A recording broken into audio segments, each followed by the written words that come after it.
आम्ही सारे खवय्ये. आणि आता मैत्रीण आलेली आहे छाया माने. नमस्कार. नमस्कार. बरं, मला सांगा आपण काय करता? मी कम्प्युटर टीचर आहे. एक रेसिडेन्शियल स्कूल किमेन्स हायस्कूल. खूप 111 वर्ष जुनी शाळा आहे. हो, ऍक्च्युली पाचगणीच्या शाळा जगप्रसिद्ध आहेत. हो, बोर्डिंग स्कूल्स बरोबर ना. तर 111 वर्ष म्हणजे ब्रिटिशांच्या जमान्यातली. हो. शिस्त वगैरे पण अशी तशीच आहे. इट्स अँग्लो इंडियन स्कूल आहे ना, त्याच्यामुळे डिसिप्लिन बद्दल खूप कडक आहे. बापरे. आणि साधारणतः काय टायमिंग काय असतं? सकाळी 8 वाजता जायला लागतं ते संध्याकाळी 6 वाजता ते यायला घरी. कधी कधी ड्युटी असते त्याच्यामुळे. अच्छा. आणि एक म्हणजे मला असं विचारायचं होतं की महत्वाचा प्रश्न की इकडच्या ज्या शाळा आहेत तर यांच्या सुट्ट्या म्हणा किंवा ह्याचं टायमिंग म्हणा इथल्या वेदर प्रमाणे बदलतं का? हो, इथे ना पावसाळी सुट्टी मिळते का, म्हणजे पाऊस भरपूर असतो त्याच्यामुळे. आणि आता ही ख्रिश्चनची स्कूल असल्यामुळे आम्हाला क्रिसमसची सुट्टी 1 महिना असते. अच्छा. आणि अदरवाइज हिंदू असेल तर त्यांना दिवाळीची सुट्टी असते. क्रिसमसला फक्त 1च दिवस सुट्टी असते.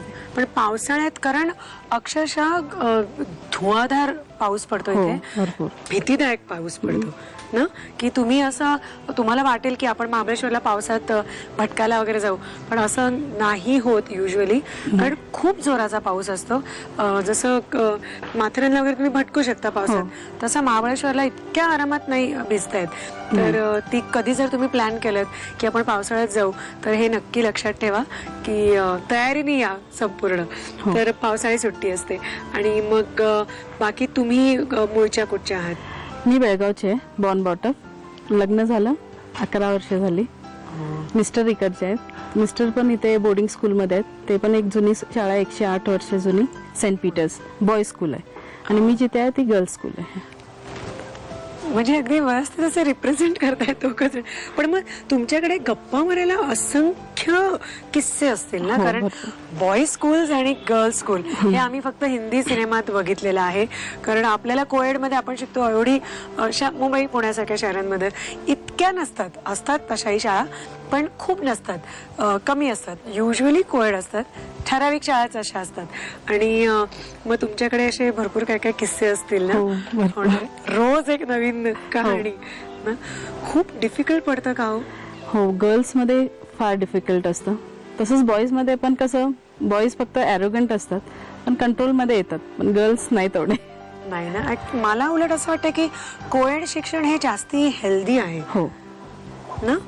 म्हणजे उलट फक्त बॉईज, फक्त मुलगे एकत्र येऊन शिकणं किंवा फक्त मुली एकत्र येऊन शिकणं याच्याने कसं काय, म्हणजे आपला रॅपो कसा करायचा? कारण पुढे आयुष्यात एकत्रच राहायचंय ना.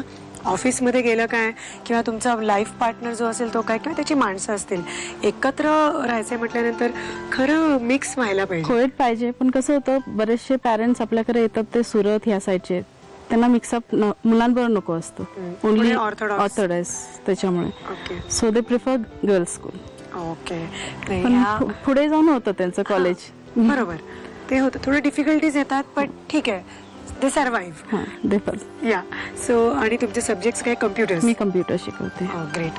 आणि आता हा जो सब्जेक्ट आहे खवय्ये, तर त्याच्यातल्या काय म्हणजे काय आवडतं तुम्हाला? काय आवडतं? मला नॉनव्हेज आवडतं जास्त. आणि तुमच्याकडे बनवलं जातं? हो, बनवलं जातं. आणि आज तुम्ही नॉनव्हेज शिकवताय? 2 पदार्थ? नाही, आज व्हेज. व्हेज आहे. कुठले आहेत? पहिला मी गाजर आणि कोबीची थालीपीठ शिकवते. पहिला हेल्दी न्यूट्रिशियस. आणि दुसरं आहे आलू मटर चाट. आलू मटर चाट. फॅन्टॅस्टिक. तुम्हाला दिसतंय बॅकड्रॉप काय आहे आमचा जबरदस्त. आणि या कृष्णेच्या काठी असं शांतपणे तुम्ही मला गरमागरम पराठा द्या आणि थालीपीठ द्या आणि दुसरं चाट. हो, ठीक आहे. मग ते करूया. सुरुवात कशाने करताय? पराठ्याने करताय का? पहिला थालीपीठाने. थालीपीठ आपलं असं तिखट वगैरे करा? हो, तिखट. मस्त तिखट करा. चालेल. कारण थंड हवा आहे त्याच्यामध्ये, असं हरकत नाहीये जरा झणझणीत खायला. तर ते आपण करूया. आणि त्याला काय काय साहित्य घेतोय? तिखट तर भरपूर घ्याच, पण बाकी पण पूर्ण साहित्य मला एकदा नीट सांगा. हो, नक्की. साहित्य: किसलेलं गाजर, किसलेली कोबी, ज्वारीचं पीठ, बेसन, गव्हाचं पीठ, बाजरीचं पीठ, हिरवी मिरची वाटलेली, तीळ, कोथिंबीर, हळद, आलं लसूणचं पेस्ट, जिरं. तुम्हाला वाटत असेल पण मी सारखं सारखं सांगते, पण इतकं शांत आणि तुम्ही बघताय त्याचा जो पाण्याचा जो फ्लो आहे अगदी शांत आहे. आपलं मराठीत एक गाणं आहे माहिती आहे का, अतिशय सुंदर. तीरावरल्या सुखदुःखांची जाणीव तिजला नाही, संथ वाहते कृष्णामाई. तर अशी ती कृष्णामाई वाहते आणि तिच्या तीरावरती आम्ही खवय्येगिरी करतोय. तर साहित्य तुम्ही लिहून घेतलेलं आहे आणि आता थालीपीठ करायचंय. गाजर, कोबी आणि ही मिश्र पिठं काय काय आहेत ती ना. तर पहिलं काय हवंय? ज्वारीचं पीठ. पहिलं जात आहे ज्वारीचं पीठ. मला आणखीन एक विचारायचं आहे की तुमचं मराठी जे आहे तर ते असं प्युअर नाही, त्याला थोडासा हेल आहे, तर तो कर्नाटकी म्हणून आहे ना. बेळगाव मध्ये शिक्षण झालेलं असल्यामुळे. अच्छा, गोड वाटतं ते. बेसन. बेसन कमी ना? हो, 2 चमचे. अच्छा, 2च चमचे बेसन. गव्हाचं पीठ तेवढंच 2 चमचे. अच्छा, म्हणजे मुख्य पीठ जे आहे हेच आहे ज्वारीचं. बाजरीचं तुम्ही 2 चमचे. बाजरी पण 2 चमचे. तुम्ही तुमच्या विद्यार्थ्यांना पण सांगत असाल ना, स्टुडंट्सना, असं हेल्दी खा तसं हेल्दी खा हो ना. किसलेलं गाजर, किसलेला कोबी. तुमच्या बोर्डिंग मध्ये असं मिळतं नाश्त्याला? टाइम टेबल असतं ना फिक्स. ओके. दरवेळेला काय, दररोज काय द्यायचं त्याचं फिक्स असतं? फिक्स मेनू असतो. अच्छा, ऍक्च्युली तसंच करायला पाहिजे. हिरवी मिरची चवीप्रमाणे, ज्यांना जास्त तिखट लागतं तर थोडं जास्त टाका. तुम्हाला तिखट थोडंसं करायचं तिखट हवं. येस. हळद. द्या मी दुसरं. आलं लसूणची पेस्ट आहे. ह्याने काय चव येईल ना, मस्तच. आणि थोडा तो कोबीचा जो उग्रपणा आहे तो जातो. तो पण जाईल. थोडस जिरं. दाताखाली येणार छान खाताना. हॉटेल्स. तीळ. तीळ भर नका. हा, तीळ पण. एक 1.5 चमचा बस होईल. थोडी कोथिंबीर. कोथिंबीर जास्त घातली तर त्याला टेस्ट वेगळी येते. येस. आता हे पाणी घालायचं. आधी आपण बघूया ना, म्हणजे कोबीला पण पाणी सुटलं असेल ऍक्च्युली. हो, पहिला मळून घेते मी थोडं, कारण आधी आपण लागेल तसं पाणी घालावं. थोडस घट्टच मळावं, म्हणजे आपण भाकरीचं पीठ कसं मळतो थोडं तसं, म्हणजे आपल्याला थापायला हवंय ना. हो हो.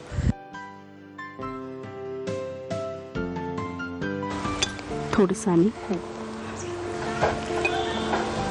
घट्ट मळून घेऊया आपण, जसं एरवी आपण थालीपीठाला करतो तसं मळून घेऊ. पीठ व्यवस्थित झालेलं आहे भिजून. आणि आता ते करायची पद्धत वेगळी आहे का तुमची काही? नाही, ह्याला कापड ओलं करून घ्यायला लागतं थोडंसं पाण्याने. आता हे भिजवलेलं आहे ऑलरेडी. रुमाल नाहीतर मग प्लास्टिकची पिशवी पण चालते, कागद प्लास्टिकचं. ओके. पण ते काय होतं, तव्यावर टाकताना प्लास्टिक चिटकू शकतो. त्याच्यामुळे कॉटन काय असेल ना तर बरं. बेळगावी पद्धत आहे का? हो. ओ, थोडीशी ओली करून घ्यायची. हे पीठ मळलेलं आहे ते त्याच्यावरती थापायचं. हो, पण मग टाकताना कसं टाकणार ते? रुमाला सकटच तव्यावर टाकायचं. ओके. आपणच निघतं म्हणून हे ओलं जास्त ठेवायचं थोडं. अच्छा. म्हणजे निघतं ते, चिटकत नाही. ती छान आयडिया. आणि एक बोटाने थापलं ना तर ते उठून दिसतं. हा, ते आपले बोटाचे ठसे येतात ते ना.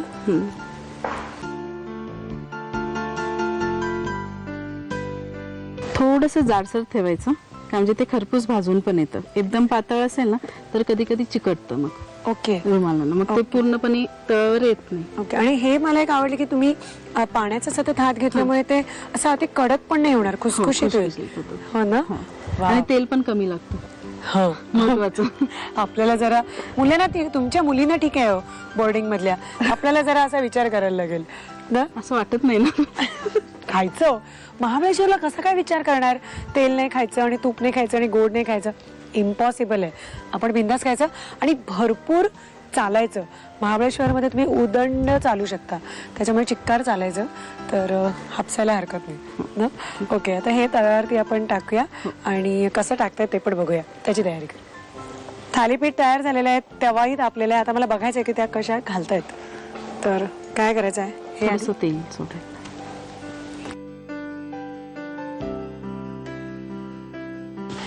एवढंच तेल आपण पुरवायचंय. हो हो. तुम्ही म्हणालात की आपण डाएट करतोय. ओके, तर ह्याच्या सकट ना. हो, ह्याच्या सकट उचलायचं. अच्छा, काढायचं. मस्त. ओके, आता हे खुसखुशीत होऊ देऊया व्यवस्थित ना. आणि मग इथे तुम्ही इथे दही चांगलं मिळतं. हो, मस्त मिळतं ना ऍक्च्युली दही किंवा लोणी. आता दही दूध चांगलं आहे म्हटलं तर घरचं लोणी पण चांगलंच निघत असणार. तर घरच्या असा लोण्याचा गोळावरती किंवा केचप वगैरे खायचं नाही, दही किंवा लोणी याच्या बरोबरच खायचं. तर आम्ही आता ते दोन्हीकडनं चांगलं खरपूस करून घेतो.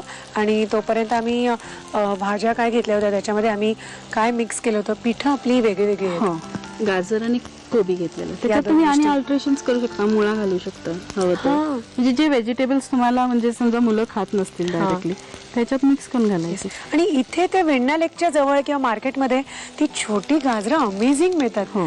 तुम्ही तीच घेतली होती. हो, तीच गाजरं आहेत. ती नुसती पण सुंदर लागतात. तर त्याचं हे बनवलेलं थालीपीठ आहे. तर ह्याला अजून काय काय घेतलं त्याचं साहित्य आणि करतो. गाजर कोबी थालीपीठ बनवण्यासाठी लागणारं साहित्य: गाजराचा किस, किसलेला कोबी, ज्वारीचं पीठ, बेसन, गव्हाचं पीठ, बाजरीचं पीठ, हिरव्या मिरचीचा ठेचा, तीळ, कोथिंबीर, हळद, आलं लसूण पेस्ट आणि जिरं. कृती: प्रथम एका बाउलमध्ये ज्वारीचं पीठ घेऊन त्यामध्ये बेसन, गव्हाचं पीठ, बाजरीचं पीठ, गाजर आणि कोबीचा किस, मीठ, हिरवी मिरची पेस्ट, हळद, आलं लसूण पेस्ट, जिरं, तीळ, कोथिंबीर आणि पाणी घालून घट्टसर पीठ मळून घ्यावं. ओल्या फडक्यावर या मिश्रणाचं थालीपीठ थापून घ्यावं. तुपावर थालीपीठ खमंग भाजून दह्याबरोबर सर्व्ह करावं. आम्ही